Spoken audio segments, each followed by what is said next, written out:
Biden administration disturbed by Modi-Putin visit during NATO summit. ਇੱਕ ਪਾਸੇ optic ਆ ਰਿਹਾ ਕਿ ਵੀ 32 ਮੁਲਕਾਂ ਦੇ ਪ੍ਰੈਜ਼ੀਡੈਂਟ ਪ੍ਰਾਈਮ ਮਿਨਿਸਟਰ ਗੱਲ ਕਰ ਰਹੇ ਨੇ ਔਰ ਰਸ਼ੀਆ ਦੇ ਖਿਲਾਫ, ਤੇ ਇਧਰ ਆਪਟਿਕ ਆ ਰਿਹਾ ਕਿ ਵੀ ਮੋਦੀ ਜਿਹੜਾ ਹੈ ਉਹ 1 ਬਿਲੀਅਨ 500 ਮਿਲੀਅਨ ਲੋਕਾਂ ਦਾ ਨੁਮਾਇੰਦਾ ਹਕੂਮਤ ਉਹਨੂੰ ਬੇਰ ਹੱਕ ਕਰ ਰਿਹਾ, ਉਹਨੂੰ ਚੰਬੜਿਆ ਹੋਇਆ ਕਿ ਬਈ ਇਹ ਆਪਟਿਕ ਬਹੁਤ ਮਾੜਾ ਹੋਏਗਾ। ਉਹਨਾਂ ਨੇ ਇੰਨਾ ਵੀ ਇੰਡੀਆ ਨੂੰ ਕਿਹਾ ਵੀ ਬੇਸ਼ੱਕ ਮਿਲਣਾ ਮੋਦੀ ਮਿਲ ਲੈ, ਉਹਦੀ ਟਾਈਮਿੰਗ ਬਦਲੋ ਕਿ ਵੀ ਜਦੋਂ ਇੱਥੇ ਨੈਟੋ ਦੇ ਇਹ ਹੋ ਰਿਹਾ don't do in the same time frame. ਪਰ ਉਹਨਾਂ ਨੇ ਕਿਹਾ ਕਿ ਵੀ ਇਹ ਜਿਹੜਾ ਇਹਦੇ ਬਾਵਜੂਦ ਇੰਡੀਆ ਨੇ ਕੋਈ ਪਰਵਾਹ ਨਹੀਂ ਕੀਤੀ। ਇੰਡੀਆ ਔਰ US ਅਸੀਂ ਮਿਲੀਟੈਰਲੀ ਔਰ ਡਿਫੈਂਸ ਐਕੋਸਿਸਟਮ 'ਚ ਵੀ ਕੋਆਪਰੇਟ ਕਰ ਰਹੇ ਹਾਂ। ਮੈਂ ਠੀਕ ਹੈ, ਮੈਂ ਸਮਝਦਾ ਵੀ ਇੰਡੀਆ ਇਹ ਸਮਝਦਾ ਵੀ ਅਸੀਂ ਆਪਣੀ ਸਟ੍ਰੈਟੇਜਿਕ ਆਟੋਨੋਮੀ, ਅਸੀਂ ਇਲਾਕੇ ਦੇ ਸੰਬੰਧੀ ਆਪਣੀ ਆਟੋਨੋਮੀ, ਪਰ ਜਦੋਂ ਟਕਰਾਅ ਹੁੰਦੇ ਨੇ but in times of conflict there is no such thing as strategic autonomy. India ਦਾ ਆਰਗੂਮੈਂਟ ਇਹ ਹੈ ਕਿ ਜੀ ਅਸੀਂ ਜਿਹੜਾ ਗਲੋਬਲ ਇਸ਼ੂਜ਼ ਔਰ ਦੂਸਰੇ 'ਚ ਆਪਣੀ ਇੰਡੀਪੈਂਡੈਂਟ ਰਾਏ ਰੱਖਦੇ ਹਾਂ, ਲੇਕਿਨ ਉਹਨਾਂ ਨੇ ਕਿਹਾ ਵੀ ਇਹ ਤਾਂ ਇੰਟਰਨੈਸ਼ਨਲ ਲਾਅ ਵਾਇਲੇਟ ਕੀਤਾ ਰਸ਼ੀਆ ਨੇ ਔਰ ਇੰਡੀਆ ਕੰਡੈਮਨੇਸ਼ਨ ਦੇ ਮੋਡ 'ਚ ਨਹੀਂ ਹੈ। We must not just stand for peace. We must take concrete actions to make sure those who don't play by peaceful rules that their war machines cannot continue unabated.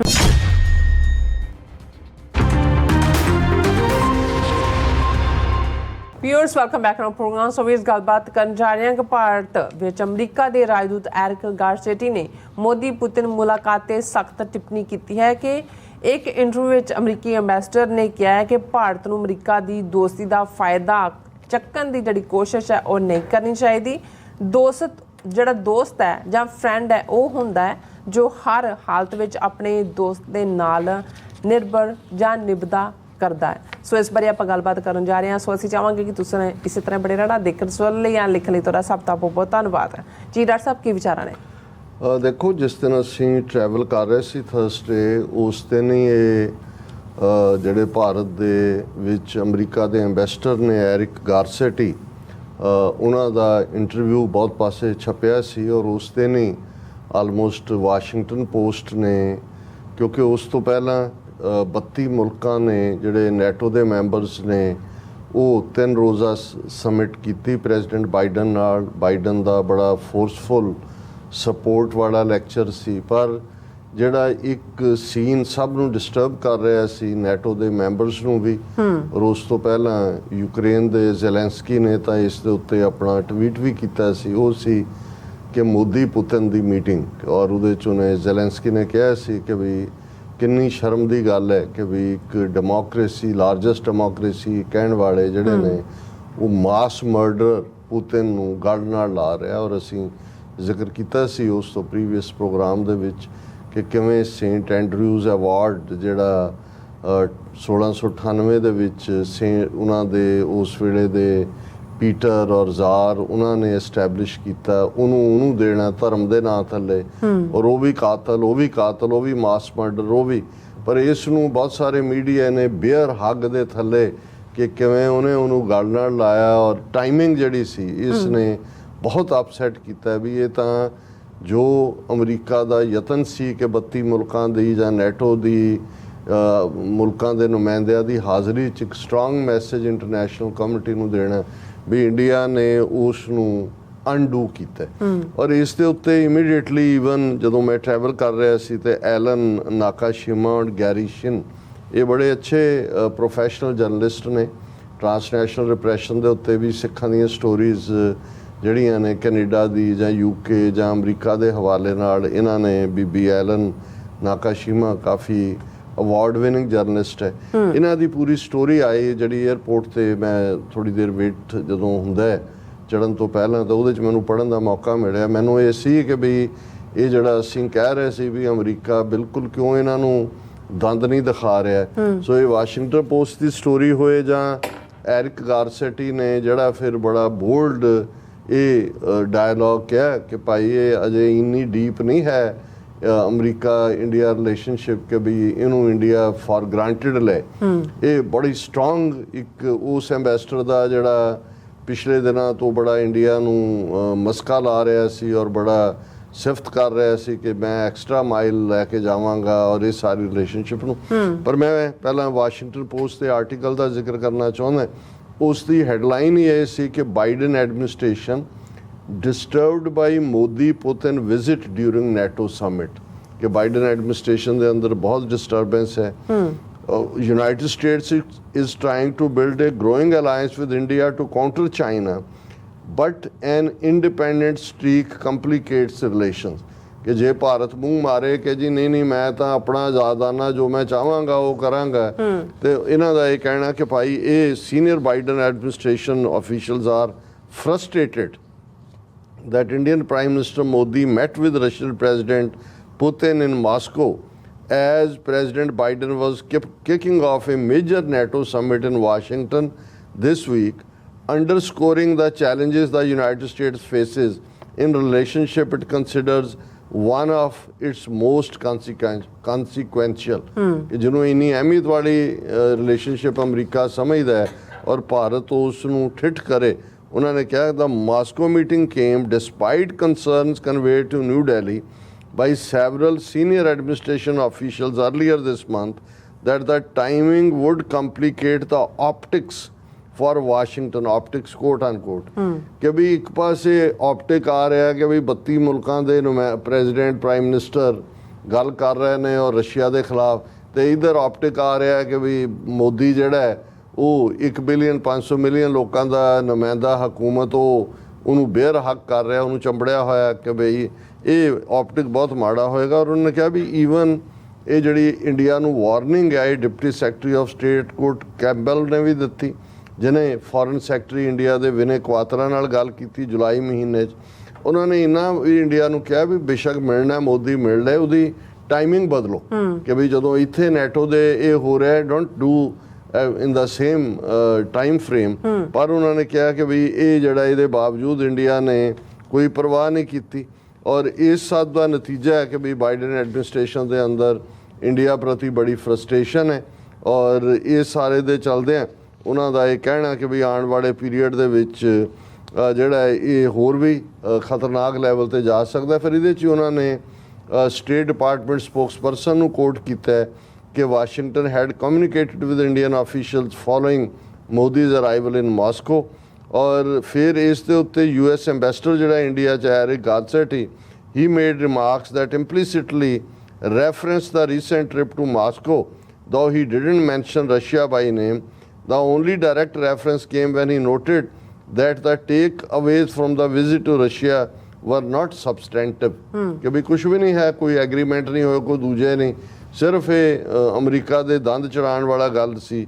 ਔਰ ਉਹਦੇ 'ਚ ਉਹਨੇ ਕਿਹਾ ਕਿ we can read as we might have done this week leaders agreements all the time look though the ones that are kind of dressed up versus the ones that have to be edited down he said. ਫਿਰ ਉਹਨੇ Garcetti ਨੂੰ quote ਕੀਤਾ ਹੈ told when we had the prime minister visit that a state visit that has 5 to 10 deliverables is a very strong visit at our peak we had। और ये सारा coat किया जी असी इन्नियां मीटिंग्स कीतियां इन्ने टेक अवे सी, हालां रशिया दे नाल कोई एग्रीमेंट कोई कुछ नहीं सी, सिर्फ वो बेर हग नहीं जिहड़ा सारा ऑप्टिक खराब किया। पर नाल दी नाल उन्हें कहा कि भी देखो I respect that India likes its strategic autonomy, ये गारसेटी कह रहे, but in times of conflict there is no such thing as strategic autonomy। We will in crisis moments need to know each other।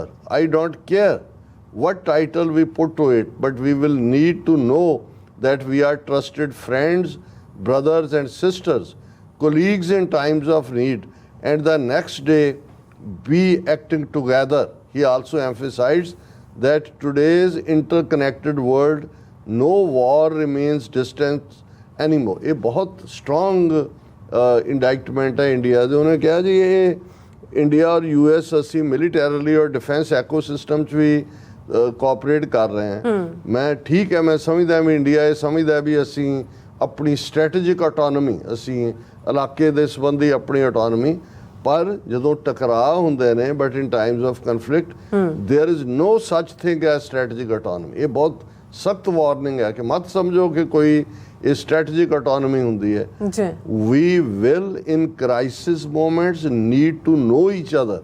ਜਦੋਂ ਜਿਹੜੇ ਦੋਸਤ ਹੁੰਦੇ ਨੇ ਤੇ ਜੇ ਕੋਈ ਕ੍ਰਾਈਸਿਸ ਹੁੰਦਾ ਹੈ, ਅਸੀਂ ਇੱਕ ਦੂਸਰੇ ਨੂੰ ਜਾਣਦੇ ਹਾਂ। I don't care what title we put to it. ਇਹ ਅਮਰੀਕਨ ਜਦੋਂ ਕਹਿਣ ਕਿ ਆਈ ਡੋਂਟ ਕੇਅਰ, ਇਸ ਤੋਂ ਹੁੰਦਾ ਕਿ ਕਿੰਨਾ ਗੁੱਸਾ ਹੈ ਈਵਨ ਇੰਨੇ ਲਿਬਰਲ ਬੰਦਿਆਂ ਦੇ ਅੰਦਰ ਵੀ ਜਿਹੜੇ ਬਹੁਤ ਲੀਨ ਕਰ ਰਹੇ ਸੀ ਇੰਡੀਆ ਵੱਲ ਕਿ ਬਈ but we need to know that we are trusted friends. ਇਹਦਾ ਮਤਲਬ ਇਹ ਹੈ ਕਿ you are not trusted friend, ਕਿ ਸਾਨੂੰ ਇਹ ਤਾਂ ਪਤਾ ਹੋਣਾ ਚਾਹੀਦਾ ਕਿ ਅਸੀਂ ਤੁਹਾਡੇ ਤੇ ਟਰਸਟ ਕਰੀਏ, which you are showing you are not trusted one. ਬਿਲਕੁਲ। Brothers and sisters, colleagues in times of need and the next day be acting together. ਕਿ ਅਸੀਂ ਸਾਡੀ ਰਿਲੇਸ਼ਨਸ਼ਿਪ ਉਹ ਭਰਾਵਾਂ ਭੈਣਾਂ ਵਾਲੀ ਹੋਏ ਔਰ ਅਸੀਂ ਤੁਹਾਡੇ ਤੇ ਇਤਬਾਰ ਕਰ ਸਕੀਏ ਔਰ ਅਗਲੇ ਦਿਨ ਜਿਹੜਾ ਉਹ ਅਸੀਂ ਟੁਗੈਦਰ ਐਕਟ ਕਰੀਏ। ਔਰ ਕੋਈ ਸਟ੍ਰੈਟੇਜਿਕ ਆਟੋਨੋਮੀ ਨਹੀਂ ਹੁੰਦੀ ਇਸ ਕਿਸਮ ਦੀ ਰਿਲੇਸ਼ਨਸ਼ਿਪ ਦੇ ਵਿੱਚ। ਔਰ ਉਹਨੇ ਕਿਹਾ ਕਿ ਵੀ ਇਹ ਮਤ ਸਮਝੋ ਕਿ ਵੀ ਇਹਦੇ ਨਾਲ ਤੁਸੀਂ ਕੋਈ ਚੀਜ਼ ਟਾਲ ਰਹੇ। ਨੋ ਵਾਰ ਰਿਮੇਨਸ ਡਿਸਟੈਂਟ ਐਨੀ ਮੋਰ, ਕਿ ਇੱਕ ਪਾਸੇ ਸਾਂਝਾ ਨੇ, ਇੱਕ ਪਾਸੇ ਟਕਰਾਅ ਹੈ। ਔਰ ਇਹ ਨਾਲ ਦੀ ਨਾਲ ਉਹਨਾਂ ਨੇ ਕਿਹਾ India's decision not to directly criticize Russia's invasion of Ukraine has led to accusations that New Delhi is avoiding taking a stance on violations of international law। ਕਿ ਜੇ ਇੰਡੀਆ ਕੰਡੈਮ ਹੀ ਨਹੀਂ ਕਰਦਾ ਰਸ਼ੀਆ ਨੂੰ, ਇਹਦਾ ਮਤਲਬ ਹੈ ਆਲਰੇਡੀ ਵਰਲਡ ਸਿੱਖ parliament ਨੇ ਜਿਹੜੀ ਰਿਪਰੈਜ਼ੈਂਟੇਸ਼ਨ ਦਿੱਤੀ ਹੈ ਅੱਜ ਉਸ 1966 ਦੇ ਕੋਵੈਨੈਂਟ ਜਿਹਨੂੰ ਇਹਨੇ ਰੈਟੀਫਾਈ ਨਹੀਂ ਕੀਤਾ ਔਰ ਹੋਰ ਸਟ੍ਰਿੰਜੈਂਟ ਲਾਅ ਨੇ, ਉਹਦੇ 'ਚ ਵੀ ਤਾਂ ਇਹੀ ਹੈ ਕਿ ਵੀ ਇੰਡੀਆ ਵਾਇਲੇਟ ਕਰ ਰਿਹਾ UN ਚਾਰਟਰ ਨੂੰ ਵੀ, ਇੰਟਰਨੈਸ਼ਨਲ ਲਾਅ ਨੂੰ ਵੀ, ਔਰ ਇਹਨੂੰ ਨੱਥ ਪਾਓ। ਇਹੀ ਗੱਲ ਵਾਸ਼ਿੰਗਟਨ ਪੋਸਟ ਨੇ ਵੀ ਕਹੀ, ਐਰਿਕ ਗਾਰਸੈਟੀ ਨੇ ਵੀ ਕਹੀ ਕਿ ਬਈ ਇੰਡੀਆ ਦਾ ਆਰਗੂਮੈਂਟ ਇਹ ਹੈ ਕਿ ਜੀ ਅਸੀਂ ਜਿਹੜਾ ਗਲੋਬਲ ਇਸ਼ੂਜ਼ ਔਰ ਦੂਸਰੇ 'ਚ ਆਪਣੀ ਇੰਡੀਪੈਂਡੈਂਟ ਰਾਏ ਰੱਖਦੇ ਹਾਂ, ਲੇਕਿਨ ਉਹਨਾਂ ਨੇ ਕਿਹਾ ਵੀ ਇਹ ਤਾਂ ਇੰਟਰਨੈਸ਼ਨਲ ਲਾਅ ਵਾਇਲੇਟ ਕੀਤਾ ਰਸ਼ੀਆ ਨੇ ਔਰ ਇੰਡੀਆ ਕੰਡੈਮਨੇਸ਼ਨ ਦੇ ਮੋਡ 'ਚ ਨਹੀਂ ਹੈ। ਔਰ ਉਹਨੇ ਕਿਹਾ ਵੀ ਜਿਹੜੇ ਸਭ ਤੋਂ ਵਰਸਟ ਪਾਰਟ ਇਹ ਵਾਸ਼ਿੰਗਟਨ ਪੋਸਟ ਦਾ ਸੀ, ਉਹ ਜਿਹੜਾ ਇਹਦਾ ਬੇਅਰ ਹੱਗ ਹੈ, ਉਹ ਇੰਨਾ ਮਾੜਾ ਆਪਟਿਕ ਪ੍ਰੈਜ਼ੈਂਟ ਕਰਦਾ ਹੈ ਕਿ ਭਈ ਇਹ ਉਹਨਾਂ ਦੇ ਲਈ, ਸਾਡੇ ਲਈ ਬੜਾ ਔਖਾ ਹੈ ਇਸ ਨੂੰ ਜਰਨਾ। We must not just stand for peace, we must take concrete actions to make sure those who don't play by peaceful rules that their war machines cannot continue unabated। ਇਹ ਬਹੁਤ ਸਖਤ ਲਾਈਨ ਹੈ। ਸੋ ਅਸੀਂ ਇਹ ਸਮਝਦੇ ਹਾਂ ਵੀ ਇੱਕ ਪਾਸੇ ਅਮਰੀਕਾ ਨੇ ਬਹੁਤ ਸਾਰਾ ਭਾਰਤ ਨੂੰ ਲੀਵਰੇਜ ਦਿੱਤਾ, ਭਾਵੇਂ ਸਟੇਟ ਡਿਪਾਰਟਮੈਂਟ ਜਾਂ ਵਾਈਟ ਹਾਊਸ ਦੇ ਸਪੋਕਸਪਰਸਨ ਉਹਨਾਂ ਨੇ ਥੋੜੀ ਪੋਲਾਈਟ ਲੈਂਗੁਏਜ ਰੱਖੀ, ਇਹ ਵੀ ਇੱਕ ਤਰੀਕਾ ਹੁੰਦਾ ਹੈ। ਲੇਕਿਨ ਐਰਿਕ ਗਾਰਸੈਟੀ ਨੇ ਵੀ ਔਰ ਵਾਸ਼ਿੰਗਟਨ ਪੋਸਟ ਨੇ ਇਨਸਾਈਡ ਸਟੋਰੀ ਵੀ ਇਹ ਦਿੱਤੀ ਹੈ ਕਿ ਭਾਈ ਬਹੁਤ ਜ਼ਿਆਦਾ ਗੁੱਸਾ ਹੈ। ਔਰ ਗਾਰਸੈਟੀ ਨੇ ਇਹ ਵੀ ਕਿਹਾ ਕਿ ਵੀ ਇਹ ਜਿਹੜੀ ਹੈ ਇਕਵਿਪਮੈਂਟ ਔਰ ਦੂਜੀ ਤੀਜੀ ਵੀ ਤੁਸੀਂ ਉੱਥੋਂ ਬਾਈ ਕਰੀ ਜਾਂਦੇ ਹੋ, ਔਰ ਇਹ ਜਿਹੜਾ ਇਸ ਸਾਰੇ ਮੌਕੇ ਦੇ ਉੱਤੇ ਜਿਹੜੀ ਹੈ joint manufacturing in India, spare parts, ਇਹ ਉਹ, ਇਹਦਾ ਕੋਈ ਮਤਲਬ ਨਹੀਂ ਰਹਿ ਜਾਏਗਾ ਜੇ ਇੰਡੀਆ ਨੇ ਇਸ ਕਿਸਮ ਦੀ ਲਾਈਨ ਰੱਖੀ। ਸੋ ਈਵਨ ਵਾਇਰ ਨੇ ਵੀ ਇਸ ਦੀ ਹੈਡਲਾਈਨ ਇਹੀ ਬਣਾਈ ਸੀ, after Modi Putin meet Garcetti says India-US relations not yet deep enough to be taken for granted। ਔਰ ਇਸੇ ਤਰ੍ਹਾਂ ਹੋਰਨਾਂ ਨੇ ਵੀ ਕਿ ਬਈ ਇਹ ਜਦੋਂ ਅਮਰੀਕਨ ਸੱਕ ਜਾਂ ਇੱਦਾਂ ਦੇ ਲਫ਼ਜ਼ ਯੂਜ਼ ਕਰਨ ਤੇ ਅਬਿਊਜ਼ ਵਾਂਗ ਹੀ ਹੁੰਦੇ ਨੇ। Why's Modi sucking up to Putin, ਇੱਕ ਡੀਟੇਲ ਆਰਟੀਕਲ ਹੈ। It's simple and cynical, China and oil. ਇਹ ਸਰਜੇ ਰੈਡਚੈਨਕੋ ਨੇ ਜਿਹੜਾ ਲਿਖਿਆ, ਮੈਂ ਹੁਣ ਇਹਨੂੰ ਡਿਸਕਸ ਨਹੀਂ ਕਰ ਸਕਦਾ। ਔਰ ਇਹ ਸਾਰੇ ਦੇ ਚੱਲਦਿਆਂ ਇਹ ਨਜ਼ਰ ਆ ਰਿਹਾ ਕਿ ਹੁਣ ਅਸੀਂ ਅੱਜ ਡਿਸਕਸ ਕਰਾਂਗੇ ਵੀ ਟਰੰਪ ਦਾ ਇਸ਼ੂ ਨੂੰ ਵੀ, ਕਿ ਜਿਹੜੀ ਲਾਈਨ ਅਮਰੀਕਾ ਦੀ ਹੈ, ਵੈਦਰ ਜੇ ਟਰੰਪ ਐਡਮਿਨਿਸਟ੍ਰੇਸ਼ਨ ਵੀ ਟੇਕ ਓਵਰ ਕਰਦਾ ਤੇ ਇੰਡੀਆ ਦੀ ਢਿਬਰੀ ਟਾਈਟ ਹੀ ਹੋਏਗੀ। ਕਿਉਂਕਿ ਇਹ ਜਿਹੜਾ ਕੰਮ ਇਹਨਾਂ ਨੇ ਲੇਟੈਸਟ ਕੀਤਾ, ਇਹਨੇ ਈਵਨ ਇਹਨਾਂ ਦੇ ਜਿਹੜੇ ਬਹੁਤ ਐਕਸਟਰਾ ਮਾਈਲ ਜਾ ਕੇ ਇੰਡੀਆ ਨੂੰ ਐਮਬਰੇਸ ਕਰਨ ਨੂੰ ਤਿਆਰ ਵਾਲੇ ਸੀ, ਉਹਨਾਂ ਨੂੰ ਵੀ ਅਪਸੈਟ ਕਰ ਦਿੱਤਾ ਕਿ ਭਾਈ ਇਹ ਬੇਇਤਬਾਰੇ ਨੇ। ਔਰ ਇਹੀ ਗੱਲ ਐਰਿਕ ਗਾਰਸੈਟੀ ਨੇ ਕਹੀ, ਇਹ ਨਹੀਂ ਹੁੰਦਾ ਵੀ ਅੱਜ ਤੁਹਾਡਾ ਕੋਈ ਹੋਰ ਦੋਸਤ ਹੈ ਤੇ ਕੱਲ ਨੂੰ ਹੋਰ ਹੈ। ਵਾਰ ਹਮੇਸ਼ਾ ਪੋਸੀਬਿਲਿਟੀ ਹੁੰਦੀ ਹੈ, ਸਟ੍ਰੈਟੇਜਿਕ ਆਟੋਨੋਮੀ ਕੋਈ ਨਹੀਂ ਹੁੰਦੀ। ਤੇ ਜੇ ਲੋੜ ਵੇਲੇ ਕੋਈ ਦੋਸਤ ਨਹੀਂ ਹੈ ਤੇ ਉਸ ਦੇ ਉੱਤੇ ਇਤਬਾਰ ਨਹੀਂ ਕੀਤਾ ਜਾ ਸਕਦਾ। ਤੇ ਐਵੇਂ ਤੁਸੀਂ ਸਾਡੀ ਯਾਰੀ ਨੂੰ ਇਹ ਨਾ ਸਮਝੋ ਕਿ ਭਾਈ ਇਹ ਤੁਸੀਂ ਇਹਨੂੰ ਫॉर ਗ੍ਰਾਂਟਡ ਨਾ ਲਓ ਕਿ ਇਹ ਇਵੇਂ ਹੀ ਰਹਿਣੀ ਹੈ, ਇਹ ਬਦਲ ਵੀ ਸਕਦੀ ਹੈ, ਕਹਿਣਾ ਉਹ ਇਹ ਚਾਹੁੰਦੇ ਨੇ। ਬਿਲਕੁਲ ਜੀ ਰਾਜ ਸਾਹਿਬ, ਤੁਹਾਡਾ ਬਹੁਤ ਬਹੁਤ ਸ਼ੁਕਰੀਆ। ਸੋ ਥਲੇ ਬ੍ਰੇਕ ਵਿਊਅਰਸ ਤੁਸੀਂ ਇਸੇ ਤਰ੍ਹਾਂ ਬਣੇ ਰਹਿਣਾ, ਮਿਲਦੇ ਹਾਂ ਛੋਟੇ ਜਿਹੇ ਬ੍ਰੇਕ ਤੋਂ ਬਾਅਦ।